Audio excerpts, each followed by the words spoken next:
like I should feel like I should feel like I should feel like I should go. Go. Feel like I should go.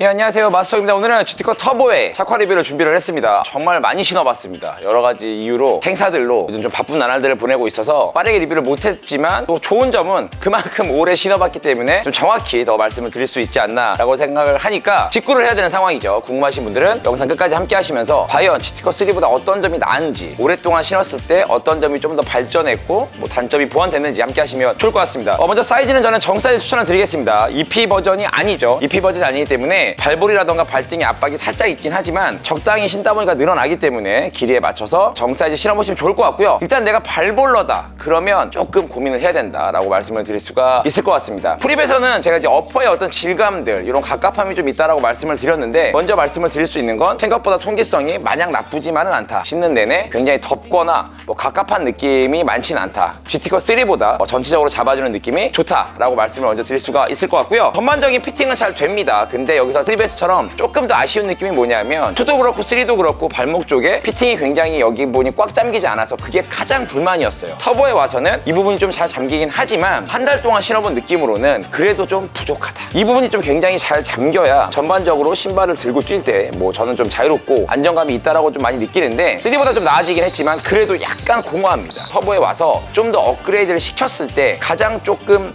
보완할 부분은 저는 이 발목이었다고 생각하는데 그 부분에서 여전히 완벽하게 꽉 잡아주지 못하니까 약간의 아쉬움이 있다. 전반적으로 신발이 앞쪽이 낮고 뒤쪽이 높은 약간 이런 포지션으로 신발이 되어있기 때문에 신었을 때 높이가 좀 있어요. 그렇기 때문에 이 부분이 잘 잠겨야 된다. 안정감이 있어야 되려면 잘 잠겨야 되는데 하여튼 그 부분이 다소 아쉽다라는 것들을 말씀을 드리고 3보다는 훨씬 더 전체적으로 신발끈이 굉장히 잘 당겨지고요. 강하게 압박할 수 있는 부분은 그래도 업그레이드가 됐다라고 말씀을 드릴 수가 있을 것 같습니다. 전반적인 어떤 피팅이라던가 지지력들은 괜찮다라고 말씀을 드릴 수가 있을 것 같습니다. 가장 큰 장점은 저는 접지라고 생각합니다. 물론 GT컷 3, 2 계속해서 접지가 좋았지만 터보에 와서는 글쎄요 거의 비슷하긴 하지만 느낌상 약간 왜냐하면 피팅이 조금 더 강하게 되고 어퍼의 질감이 조금 더 질기기 때문에 전반적으로 지지력이 좋아져서 미세하지만 조금 더 좋아진 느낌이다 라고 말씀을 드릴 수가 있을 것 같아서 접지 부분은 여전히 좋다라고 말씀을 드릴 수가 있을 것 같습니다. 마지막으로 쿠션입니다. 주맥스 쿠션이 들어가 있고 그리고 인솔도 이제 조금 두툼하게 주맥스로 들어가 있는데 가장 아쉬운 건 뭐냐면 플레이트가 없죠. 러닝화처럼 중간에 카본 플레이트가 처음에 들어가 있다고 설명이 나왔는데 스펙상 공개가 됐을 때 전체 공개가 됐을 때는 없이 출시가 됐습니다. 그래서 결국은 큰 어떤 성능의 업그레이드는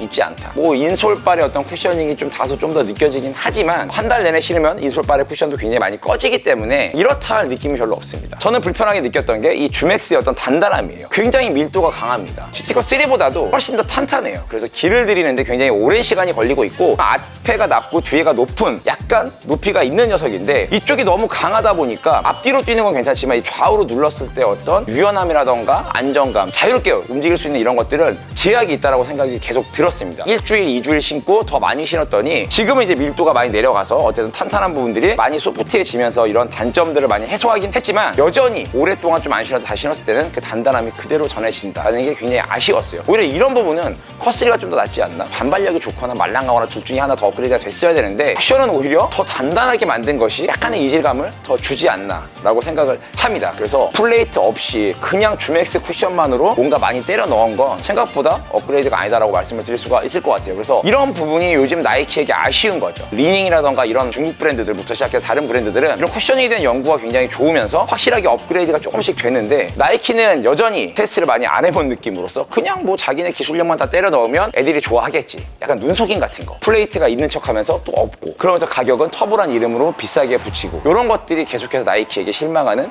가장 주된 요인이 아닌가라고 생각을 하면서 쿠셔닝에서도 오히려 불편하면 약간 불편했지 큰 플러스는 아니다. GT컷 3보다도 어쩔 때는 불편하다라고 말씀을 드릴 수가 있을 것 같습니다. 그래서 역시 결론은 뭐냐면 굳이 사야 될 이유가 있는가라는 생각이 계속 들어요. 요즘 컬러들이 조금 더 많이 나오고 있긴 하지만 국내에서 여전히 구하기가 어렵고 가격도 굉장히 높은 편이고 결국 스펙도 그다지 큰 차이가 있지 않고 그냥 피팅이 조금 더 잘 되고 어퍼의 질감이 조금 더 좋은 것 뿐인데 그것만으로 이만큼의 어떤 금액과 구매하는 수고를 하면서까지 가져야 될 이유는 저는 별로 없다라고 생각을 합니다. 그래서 여러분들은 오늘 리뷰를 보시면 고민을 하셨다면 지갑을 지키면서 뭔가 돈을 아낄 수 있는 그런 영상이 아니었나 생각을 하고 있고요. 나이키에게 아쉬운 건 확실하게 좀 업그레이드가 되는 여러 가지의 좀 모습들을 많이 보여줬으면 좋겠다라는 게 하여튼 좀 아쉽고 어쨌든 260 기준에 340g 밖에 나가지 않는 가벼운 농구화인데도 그렇게 가볍게 느껴지지 않습니다. 그래서 좀 단단한 어떤 그런 느낌을 갖고 있으니까 내가 좀 빠르고 나는 앞뒤로 빨리 달리고 그냥 뭐 단단하고 강한 신발을 원해. 뭐 이렇다면 모를까, 그렇지 않다면 한번 좀 고민해 보시면서 지갑을 지켜보시면 좋을 것 같고요. 마스터에 다양한 의류들이 많이 나오고 있습니다. 여름으로 가고 있어. 더워. 지금 입고 있는 어떤 기능성 티셔츠들, 반바지들 굉장히 가볍고 텐션 좋고 나오고 있으니까 마스터과 함께 이 더운 여름을 함께 하시면 좋을 것 같습니다. 고맙습니다.